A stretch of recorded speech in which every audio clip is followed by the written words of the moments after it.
C'ero anch'io. C'ero io.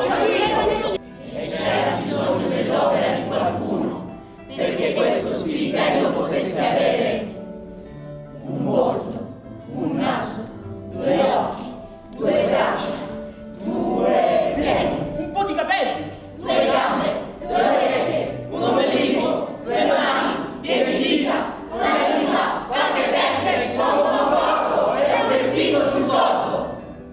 Voglio mettergli un nome. Un nome che gli porti fortuna. Lo chiamerò! Poi papà mi fece il naso. Un naso lungo, un naso brutto, un naso bellissimo, un naso allungabile che piaceva tantissimo alle ragazze. Sta zitto, poi papà mi fece la bocca. Non aveva ancora finito di farla.